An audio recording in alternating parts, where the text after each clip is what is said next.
नमस्कार दोस्तों, मैं एडवोकेट पंकज जोशी और आज हम एक राजनीतिक चर्चा या एक बौद्धिक चर्चा करना चाहेंगे जिस पर आजकल एक राजनीतिक नारा चल रहा है भारतीय राजनीति में। और एक राष्ट्रीय पार्टी कांग्रेस पार्टी की तरफ से ये नारा चल रहा है कि जिसकी जितनी संख्या भारी उसकी उतनी हिस्सेदारी। अब संख्या बल के हिसाब से किस तरह से आगे ये हिस्सेदारी चाह रहे हैं, क्या केवल राजनीति में चाह रहे हैं ये इस हिस्सेदारी को, या विधायिका में चाहते हैं, या कार्यपालिका न्यायपालिका में चाहते हैं।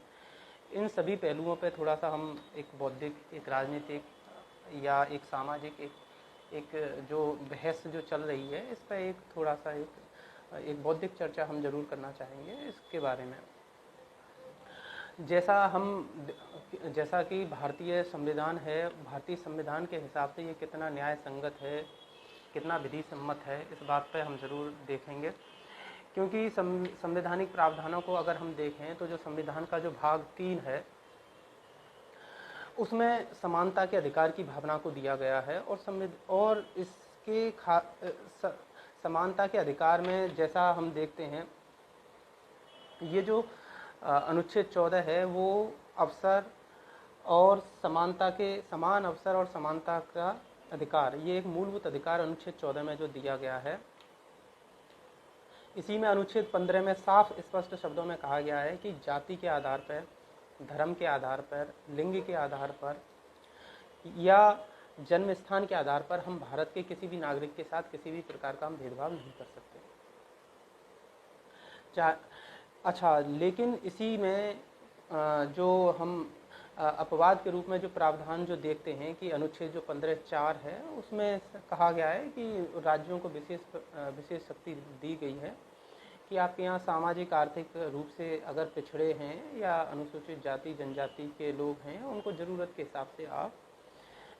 उन्हें आप विशेष जो हैं उनको आरक्षण या विशेष जो भी है वो उन्हें दिया जा सकता है। अनुच्छेद 16 में देखें तो अनुच्छेद 16 में अवसरों की समानता की बात की गई है। वहाँ भी स्पष्ट रूप से एक अनुच्छेद 16(4) है जिसमें कहा गया है कि अगर पिछड़े वर्ग को आपके राज्य में अगर स्पष्ट रूप से सरकारी पदों में अगर उनका प्रतिनिधित्व नहीं है तो उन्हें भी राज्य सरकार इस हिसाब से देखने पर कि अगर पर्याप्त प्रतिनिधित्व नहीं है तो उन्हें एक आरक्षण की या विशेष उनके लिए पद आरक्षित किए जा सकते हैं। अच्छा, अब जहाँ तक संवैधानिक प्रावधानों के अलावा देखें हम इस चीज़ को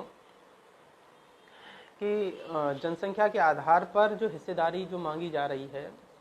तो इस हिस्सेदारी को हम किसके तहत लेंगे। आप विधायिका के तहत तो ले सकते हैं कि विधायिका के में आप चाहे राज्य की विधायिका हो चाहे केंद्र की हो,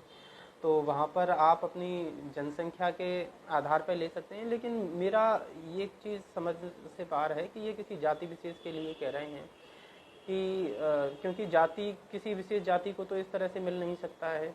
हाँ, एक जातियों का अगर कोई समूह हो, कोई वर्ग विशेष, कोई इस तरह से समूह हो, तो वो अपने स्वार्थ के वशीभूत होकर इस तरह से ग्रुप बना के और दबाव डाल के वो आगे बढ़ा जा सकता है। लेकिन अनुच्छेद 330 को देखें और तो अनुच्छेद 330 के तहत संसद में ऑलरेडी प्रतिनिधित्व और अनुच्छेद 332 के तहत राज्य के विधानमंडलों में एससी और एसटी दोनों के लिए, अनुसूचित जाति और जनजाति के लिए सीटें आरक्षित की गई हैं। अब जहाँ तक हम ये कहें कि कार्यपालिका या न्यायपालिका में भी आप केवल संख्या बल के आधार पर लेंगे तो ये तो संभव नहीं है। लेकिन कार्यपालिका में जो लाभ जो दिया जा सकता है वो ऑलरेडी लाभ मिल रहा है। हाँ, न्यायपालिका की बात की जा सकती है इस राजनीतिक उसमें कि आधार पर कि न्यायपालिका में वो भी एक राष्ट्रीय स्तर पर जब हम देखते हैं कि कोई इस तरह का लाभ नहीं मिल सकता है, तो उसका सीधा सा बात है कि कोई अखिल भारतीय न्यायिक सेवा अभी तक हमारे इस तरह का कोई कानून अनुच्छेद 312 की मंशा के अनुरूप जो है भारत में, तो अभी तक कोई इस तरह से है नहीं। अगर अखिल भारतीय न्यायिक सेवा भी बन जाती है तो उसके बाद हम इस चीज़ की उम्मीद लगा सकते हैं कि वहाँ पर भी पिछड़ा वर्ग या अनुसूचित जाति जनजाति वर्ग को एक विशेष प्रावधान वहाँ पे मिल सकता है। हाँ, लेकिन अगर केवल राजनीतिक पहलू ही इनका अगर आधार रहता है, जैसा कि कई राजनीतिक चर्चाओं में आता है कि सेक्रेटरी के पदों में या सचिव के पदों में भी आरक्षण दिया जाए, कि हमारे कितने सचिव ओबीसी से हैं या कितने सचिव एससी एसटी समाज से हैं, तो आपकी जो पूरी चर्चा है वो इतनी राजनीतिक हो जाएगी, फिर तो इस देश का विकास मेरी तो समझ से बाहर है कि आप क्या क्या चाहते हैं। क्योंकि जातिगत जनगणना करके आप सरकारी योजनाओं को सही तरह से लागू कराने की आपकी अगर मंशा हो, एक न्यायपूर्ण सामाजिक वितरण की एक मंशा हो, तो मुझे चीज़ें समझ में आती हैं कि चलिए इनके लिए जो भी चीज़ें हैं उस, क्योंकि जैसा कि हम देख रहे हैं कि एससी एसटी के लिए तो जो इनकी जातिगत जनगणना है वो तो चल ही आ रही है, और जो हमारे संविधान निर्माताओं ने केवल जो 10 साल के लिए एक आरक्षण की सुविधा जिस तरह से दी थी, आज भारत में उसको उस आरक्षण को बढ़ाते बढ़ाते 80 वर्ष तो ऑलरेडी हो ही चुका है। और उनमें से अब कुछ जातिगत समूह तो इतने ज़्यादा जातिगत समूह नहीं, अब वो एक तरह से दबाव समूह बन गए हैं कि और वो ये भी नहीं कहते कि हम कब हमारा स्तर उठ जाएगा। उनकी कोई इस तरह की कोई समय सीमा भी निश्चित नहीं है कि इस दिनांक के बाद या इतना पद लेने के बाद या इतने विशेष समय के बाद अब हम इस सीमा में नहीं रहेंगे। तो ये भी नहीं, क्योंकि अब तो वो इस तरह का दलित वर्गों में एक या पिछड़े समाज की कुछ जातियां तो इतनी अभिजात्य वर्ग हो गई हैं कि उनका तो अलग ही कहना है। हाँ, अब एक राजनीतिक पहलू में ये भी आता है कि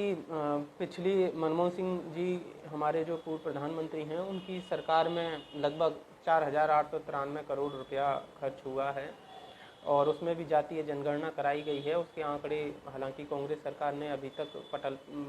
पे वो नहीं रखे थे और उस रिपोर्ट को लागू नहीं किया था। अब उसके उनके क्या आधार हैं, ये इस चीज़ को तो वो खुद ही जाने। लेकिन इंदिरा साहनी वर्सेस जो भारतीय संघ के केस में सुप्रीम कोर्ट की जो 9 सदस्यीय पीठ है, उसने स्पष्ट कह रखा है कि आरक्षण की सीमा 50% तक होगी, और 50% के सीमा से बाहर नहीं इस तरह से आरक्षण को दिया जा सकता है, खास करके एससी एसटी और ओबीसी के मामले में। लेकिन ईडब्ल्यूएस के मामले में जो 10% की जो कैटेगरी है, जो सुप्रीम कोर्ट ने उसको प्रावधान को रखा है, जो 103वां संविधान संशोधन है, उसको रखा है कि आप, क्योंकि ये इनसे अलग है, ये सामाजिक आर्थिक रूप से है, तो इसको जरूर बरकरार रखा गया है। तो इस प्रकार यदि केवल एससी एसटी की केवल एससी एसटी या ओबीसी के अलावा या तो इसी आरक्षण को बढ़ाने की मांग की जा रही है, तो अगर ये चाहना है कि न्यायपालिका फिर बाद में इसका परीक्षण करे, और हमारी मंशा तो ये है कि अपने वोट बैंक के हिसाब से अगर हमें तो केवल आरक्षण देने की केवल बात उठानी है और आरक्षण दे भी देना है, फिर बाद में क्या उचित है क्या अनुचित है, इस चीज़ को हम न्यायपालिका पर छोड़ दें कि न्यायपालिका अपनी कसौटी पर उसे देखे। अगर इस तरह की सोच राजनीतिक दलों की है, तो मेरे हिसाब से तो ये बड़ी खतरनाक इनकी सोच है, खतरनाक मंशा है, और कम से कम राजनीतिक दलों के जो सीनियर नेता हैं उन्हें इस चीज़ पर गंभीरता से चिंतन मनन करना चाहिए कि हमें भारत को क्या पीछे की ओर धकेलना है या एक आगे की ओर लेना है। क्योंकि मैं बार बार फिर वही चीज़ आती है कि क्योंकि जो अभिजात्य वर्ग, जो अब नया अभिजात्य वर्ग पैदा हुआ है पिछड़े समाज में या अनुसूचित जाति जनजाति में, वो अपने ही गरीब लोगों को या अपने ही समाज के गरीब तबके को उसका लाभ नहीं मिलने दे रहा है। तो अब इस चीज़ को किस तरह से हमारी सरकारें आगे देखती हैं, क्योंकि क्योंकि ज़्यादातर उन्होंने अपने परंपरागत जो भी पेशे थे उसको छोड़ दिया है, और उनके उनके उस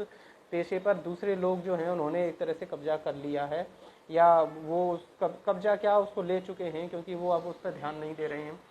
और ओबीसी की जैसे हम देख रहे हैं कि ओबीसी की सीमा जो